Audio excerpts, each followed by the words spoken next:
Halo semuanya, kembali lagi di channel YouTube aku. Pada kesempatan kali ini, aku akan membahas mengenai pasar modal dan juga instrumen investasi yang merupakan salah satu topik penting dalam dunia ekonomi dan juga manajemen keuangan. Aku membahas hal ini untuk memenuhi tugas mata kuliah Bank dan Lembaga Keuangan yang Bank dengan dosen pengampu Bapak Robert Tuabarasa, Magister Manajemen. Nah, sebelum masuk lebih jauh, aku ingin mengajak kita semua berpikir sebentar. Yang dimana zaman sekarang kita sering mendengar istilah seperti investasi, saham, atau orang kaya dari pasar modal kan? Namun, tidak semua orang benar-benar memahami bagaimana sistem ini bekerja. Banyak orang hanya tahu bahwa investasi itu bisa menghasilkan uang, tetapi belum memahami risiko, cara kerja, dan strategi yang tepat.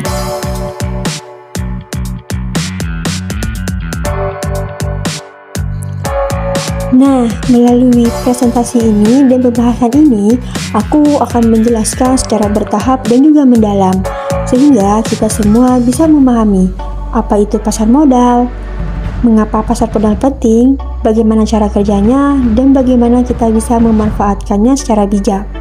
Saya harap setelah presentasi ini, kita tidak hanya paham secara teori, tetapi juga bisa memiliki pola pikir sebagai investor yang cerdas. Sebelum kita lanjut untuk pembahasan, aku ingin memperkenalkan diri terlebih dahulu. Perkenalkan, nama aku Kalian Miranti dengan NIM 3221134.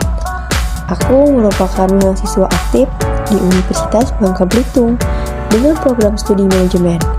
Dalam kesempatan ini, aku akan membawakan materi dengan pendekatan yang sederhana, bertahap, dan juga mudah dipahami, sehingga kita tidak hanya sekedar teori, tetapi juga bisa kita kaitkan dengan kehidupan sehari-hari. Baiklah, selanjutnya kita masuk ke pembahasan utama, yaitu mengenai pasar modal. Jadi, pasar modal adalah suatu sistem keuangan yang mempertemukan dua pihak yang memiliki kepentingan yang berbeda, yaitu pihak yang membutuhkan dana dan pihak yang memiliki kelebihan dana. Pihak yang membutuhkan dana biasanya adalah perusahaan atau pemerintah yang disebut sebagai emiten. Mereka membutuhkan dana untuk berbagai keperluan seperti memperluas usaha, meningkatkan kapasitas produksi, melakukan inovasi, atau membiayai proyek-proyek besar.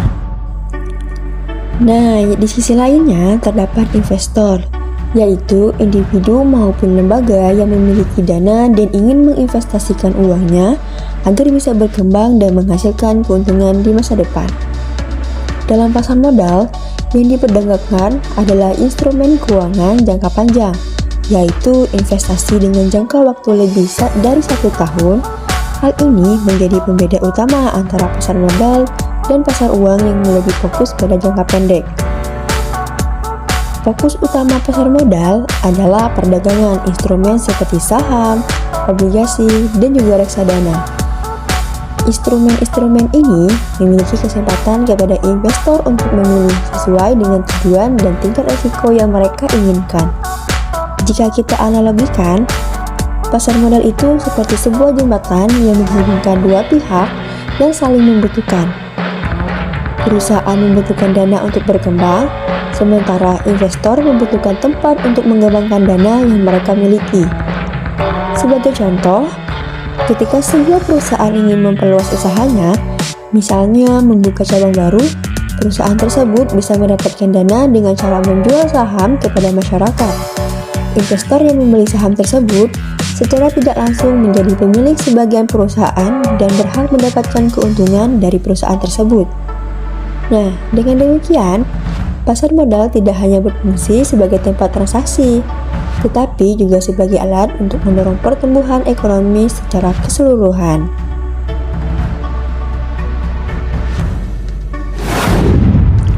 Pasar modal memiliki beberapa fungsi utama yang sangat penting dalam sistem ekonomi. Fungsi yang pertama adalah fungsi keuangan. yaitu memberikan kesempatan kepada investor untuk memperoleh keuntungan dari dana yang mereka investasikan. Keuntungan ini bisa berupa dividen dari saham, bunga dari obligasi, atau kenaikan nilai investasi yang disebut capital gain. Dengan adanya fungsi ini, masyarakat tidak hanya menyimpan uang, tetapi juga dapat mengembangkan uang tersebut agar menghasilkan nilai tambah. Fungsi yang kedua adalah fungsi ekonomi, yaitu menyalurkan dana dari masyarakat yang memiliki kelebihan dana ke pihak yang membutuhkan dana untuk kegiatan produktif. Dana yang sebelumnya tidak digunakan atau hanya disimpan dapat dimanfaatkan untuk kegiatan seperti pembangunan infrastruktur, produksi barang, dan pengembangan usaha. Hal ini akan meningkatkan aktivitas ekonomi secara keseluruhan. Selain itu, pasar modal juga berfungsi sebagai sarana pendanaan jangka panjang bagi perusahaan dan pemerintah. Melalui pasar modal, perusahaan tidak perlu hanya bergantung pada pinjaman bank, tetapi dapat memperoleh dana dari masyarakat luas dengan cara menerbitkan saham atau juga obligasi. Kemudian, fungsi yang lainnya adalah sebagai sarana investasi bagi masyarakat.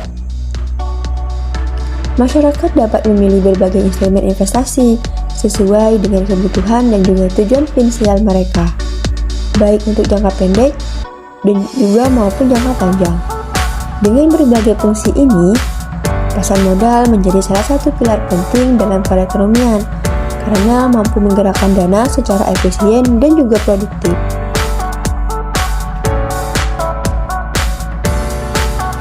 Selain fungsi utama, pasar modal juga memiliki fungsi tambahan yang sangat mendukung efektivitasnya.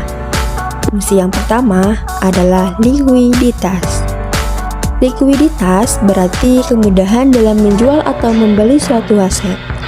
Dalam pasar modal, investor dapat dengan mudah menjual saham atau instrumen lainnya kapan saja selama jam perdagangan.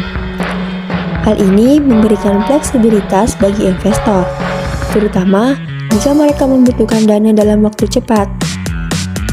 Fungsi yang kedua adalah transparansi. Perusahaan yang terdaftar di pasar modal wajib memberikan informasi secara terbuka kepada publik, seperti laporan keuangan, kinerja perusahaan, dan juga rencana bisnis. Dengan adanya transparansi, investor dapat menilai kondisi perusahaan secara lebih objektif sebelum mengambil keputusan investasi. Fungsi yang ketiga adalah penilaian aset. Harga suatu instrumen di pasar modal ditentukan oleh mekanisme permintaan dan juga penawaran. Artinya, harga tersebut mencerminkan kondisi pasar yang sebenarnya. Jika banyak orang ingin membeli suatu saham, maka harganya akan naik. Sebaliknya, jika banyak yang menjual, maka harganya akan turun.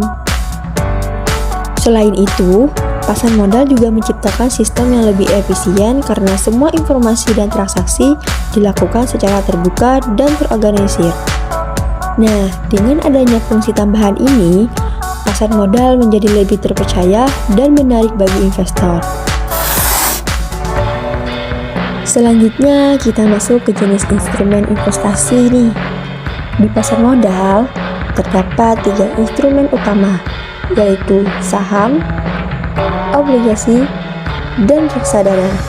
Masing-masing instrumen ini memiliki karakteristik yang berbeda. Saham memiliki potensi keuntungan tinggi, tetapi risikonya juga tinggi. Obligasi lebih stabil, tapi keuntungannya lebih kecil. Nah, kalau reksadana berada di tengah, tergantung jenisnya itu. Sebagai investor, kita tidak bisa memilih asal. Kita harus menyesuaikan dengan tujuan keuangan, jangka waktu investasi, dan tingkat toleransi risiko. Pemahaman ini sangat penting agar kita tidak salah langkah dalam berinvestasi.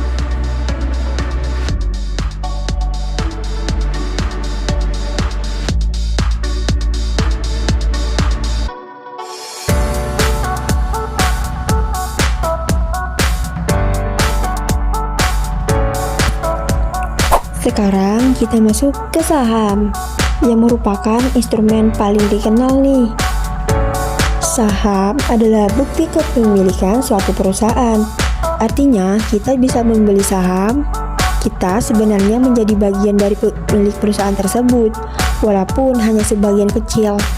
Keuntungan saham ada dua, yang pertama dividen, yang kedua capital gain. Namun yang perlu diingat, saham memiliki resiko yang tinggi karena harganya bisa naik dan turun setiap hari. Sekarang kita masuk ke contoh yang lebih mendalam. Misalnya, kamu membeli 100 lembar saham dengan harga 1.000 per lembar. Berarti, total investasi kamu adalah 100.000. Jika harga saham naik menjadi 1.500, nilai investasi kamu menjadi 150.000. Kamu mendapatkan keuntungan 50.000. Namun, jika harga turun menjadi 800, nilai investasi menjadi 80.000. Kamu mengalami kerugian 20.000. Sekarang kita tambahkan contoh dividen. Misalnya, perusahaan membagikan dividen 100 per saham. Jika kamu punya 100 saham, kamu mendapatkan 10.000. Jadi, keuntungan saham bisa berasal dari dua arah. Yang pertama, kenaikan harga. Yang kedua, pembagian keuntungan perusahaan. Namun, perlu kamu pahami, saham sangat dipengaruhi oleh kondisi ekonomi, kinerja perusahaan, berita atau sentimen pasar. Oleh karena itu, saham cocok untuk investor yang siap menghadapi fluktuasi dan memiliki tujuan jangka panjang.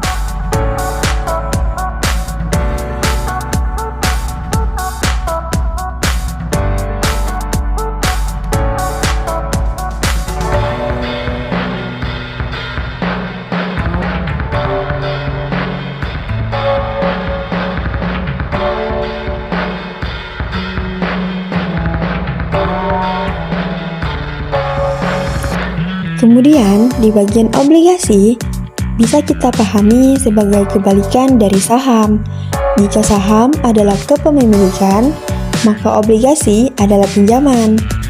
Ketika kita membeli obligasi, kita meminjamkan uang kepada perusahaan atau pemerintah. Sebagai imbalannya, kita akan mendapatkan bunga secara rutin. Mari kita gunakan analogi sederhana. Bayangkan, kamu meminjamkan uang kepada teman sebesar 1 juta dengan janji setiap tahun dia akan memberi 100.000. Setelah 5 tahun, uang kamu dikembalikan. Itulah konsep obligasi. Keunggulan obligasi adalah pendapatan yang stabil, risiko lebih rendah. Namun, kekurangannya keuntungan tidak sebesar saham.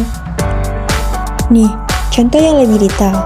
Jika bunga 10% per tahun selama 5 tahun, total bunga yang kamu dapat 500.000. Ditambah uang pokok kembali, jadi obligasi cocok untuk investor konservatif, orang yang ingin penghasilan tetap.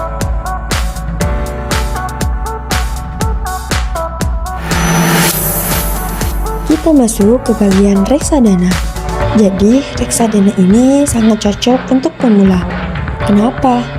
Karena kita tidak perlu mengelola investasi sendiri. Dana yang kita investasikan akan dikelola oleh manajer investasi profesional. Konsepnya seperti patungan investasi. Misalnya, 100 orang masing-masing investasi 100.000, total dana menjadi 10 juta. Dana ini dikelola oleh ahli. Keuntungannya praktis, diverifikasi otomatis, dan juga resiko lebih terkontrol. Contohnya nih, jika investasi kamu 100.000 dan naik 10% menjadi 110.000.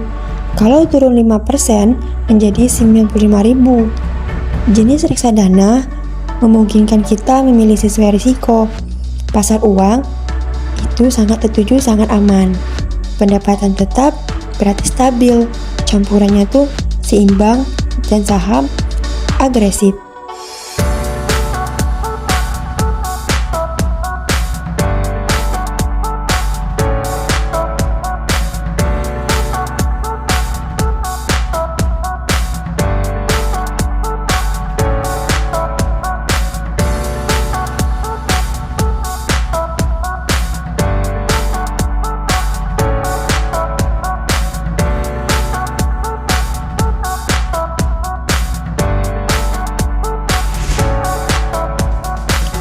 Selanjutnya, kita masuk ke pembahasan mengenai strategi investasi.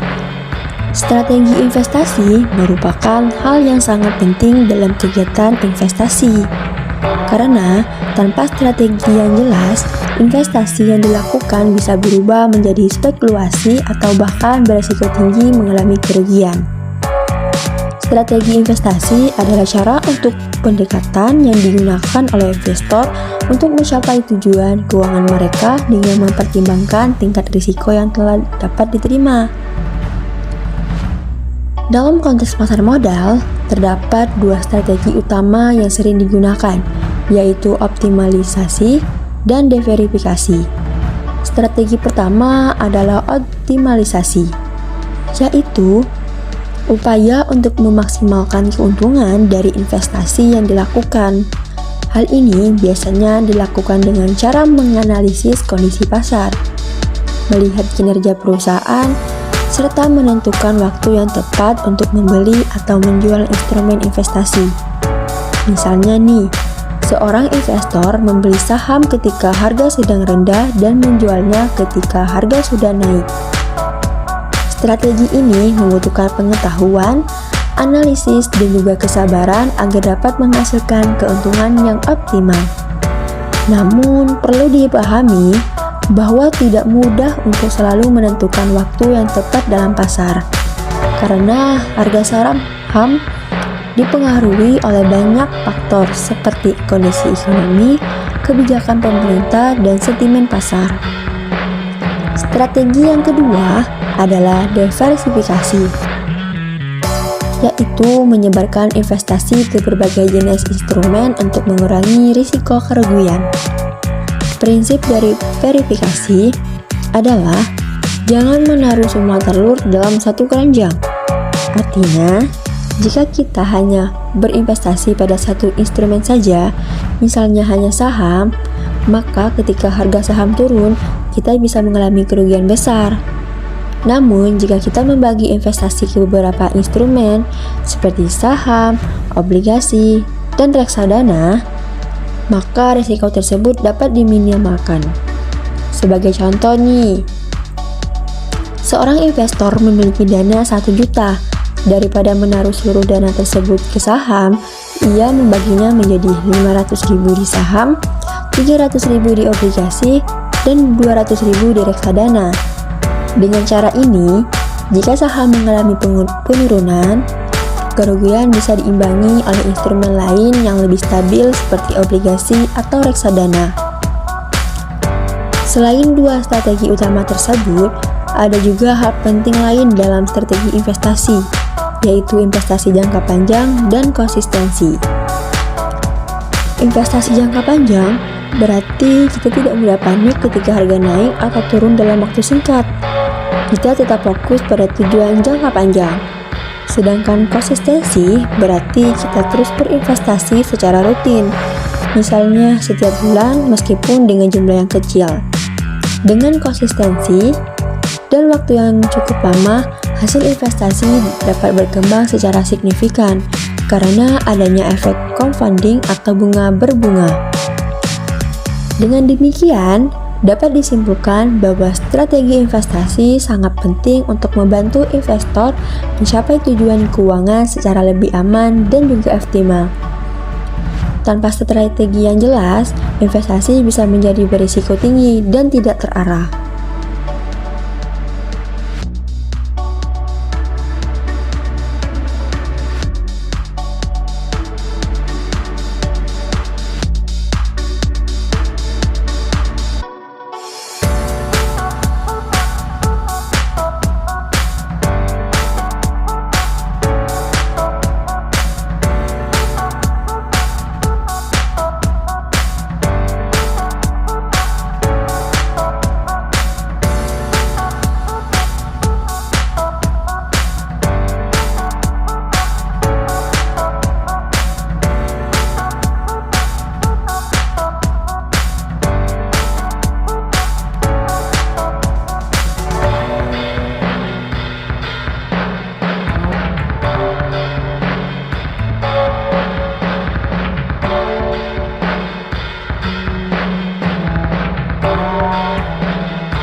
Kita masuk ke pembahasan mengenai pasar modal. Pasar modal tidak hanya memberikan keuntungan bagi investor atau perusahaan saja, tetapi juga memiliki dampak yang sangat luas bagi perekonomian suatu negara secara keseluruhan. Manfaat pertama adalah mendorong pertumbuhan ekonomi. Hal ini menjadi karena dana yang dihimpun dari masyarakat melalui pasar modal dapat digunakan oleh perusahaan untuk melakukan ekspansi usaha, seperti membuka cabang baru, meningkatkan produksi, atau melakukan inovasi produk. Dengan adanya aktivitas ini, maka roda perekonomian akan terus berputar dan berkembang. Manfaat yang kedua adalah menciptakan lapangan kerja. Ketika perusahaan berkembang, otomatis mereka membutuhkan tenaga kerja tambahan. Misalnya, perusahaan yang mendapatkan dana dari pasar modal, kemudian membangun pabrik baru, maka akan membuka banyak peluang kerja bagi masyarakat. Manfaat yang ketiga adalah meningkatkan transparansi dan akuntabilitas perusahaan. Perusahaan yang terdaftar di pasar modal wajib menyampaikan laporan keuangan secara terbuka kepada publik. Hal ini merupakan perusahaan menjadi lebih profesional, lebih terstruktur, dan lebih bertanggung jawab dalam mengelola bisnisnya. Manfaat yang berikutnya adalah menarik investor asing. Pasar modal yang aktif dan sehat akan menarik investor dari luar negeri untuk menanamkan modalnya. Hal ini tentu akan meningkatkan devisa negara dan memperkuat perekonomian nasional. Nah, selain itu, pasar modal juga berfungsi sebagai indikator kesehatan ekonomi suatu negara. Jika pasar modal sedang mengalami kenaikan atau stabil, biasanya hal ini menunjukkan bahwa kondisi ekonomi negara tersebut juga sedang naik. Sebaliknya, jika pasar modal mengalami penurunan, bisa menjadi sinyal adanya masalah dalam perekonomian. Dari penjelasan ini, kita bisa melihat bahwa pasar modal tidak hanya berdampak pada individu, tetapi juga pada skala nasional, bahkan juga global.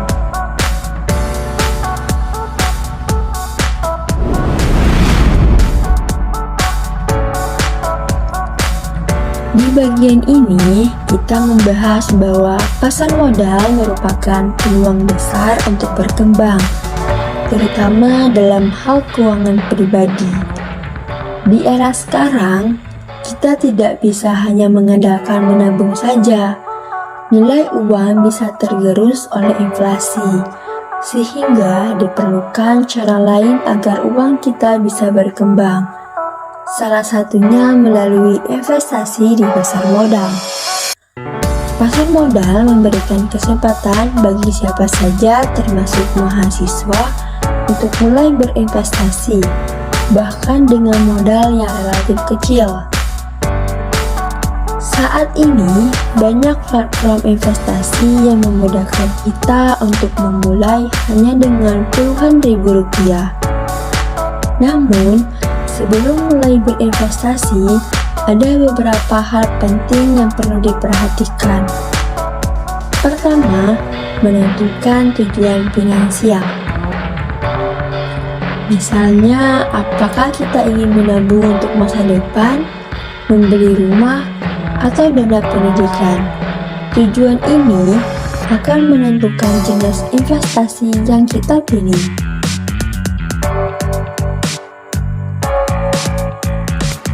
Kedua adalah memahami profil risiko.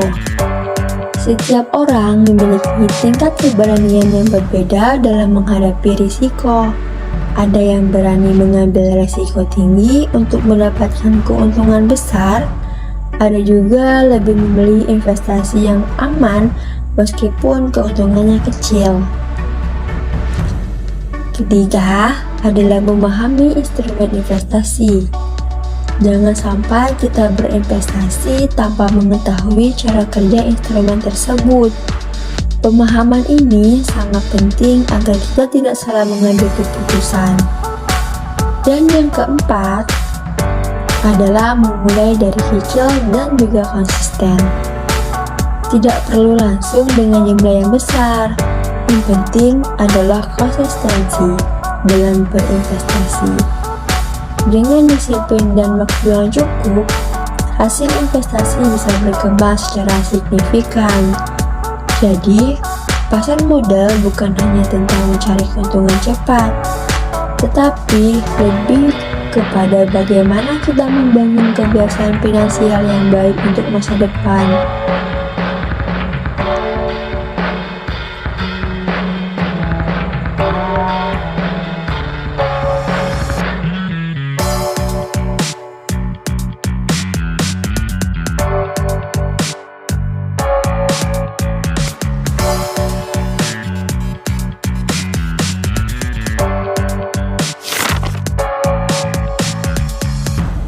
Baiklah, kita sudah pembahasan yang terakhir. Aku akan menyampaikan kesimpulan dari seluruh materi yang telah dibahas. Pasar modal merupakan salah satu bagian penting dalam sistem keuangan yang berfungsi sebagai sarana untuk mempertemukan pihak yang membutuhkan dana dengan pihak yang memiliki dana. Melalui pasar modal, perusahaan dapat memperoleh pendanaan untuk mengembangkan usahanya. Sementara investor memiliki kesempatan untuk menanamkan modal dan memperoleh keuntungan. Instrumen yang tersedia di pasar modal seperti saham, obligasi, dan juga reksadana memberikan pilihan bagi investor dengan tingkat risiko dan keuntungan yang berbeda-beda. Oleh karena itu, penting bagi setiap investor untuk memahami karakteristik masing-masing instrumen sebelum mereka mengambil keputusan. Dan juga, strategi investasi seperti diversifikasi dan investasi jangka panjang sangat diperlukan untuk meminimalkan risiko dan memaksimalkan keuntungan. Pasar modal memiliki peran besar dalam perekonomian seperti mendorong pertumbuhan ekonomi, menciptakan lapangan kerja, meningkatkan transparansi, serta menjadi indikator kondisi ekonomi suatu negara. Dari seluruh pembahasan ini, dapat kita simpulkan bahwa investasi di pasar modal bukanlah sesuatu yang harus ditakuti, tetapi harus dipahami dengan baik. Dengan pengetahuan yang cukup, perencanaan yang matang, serta strategi yang tepat, kita dapat memanfaatkan pasar modal sebagai sarana untuk mencapai tujuan keuangan di masa depan. Akhir kata, aku harap materi ini dapat memberikan pemahaman yang bermanfaat bagi kita semua. Dan semoga kedepannya kita bisa menjadi investor yang cerdas, bijak, dan bertanggung jawab. Terima kasih teman-teman telah menonton. Thank you for watching. Bye-bye.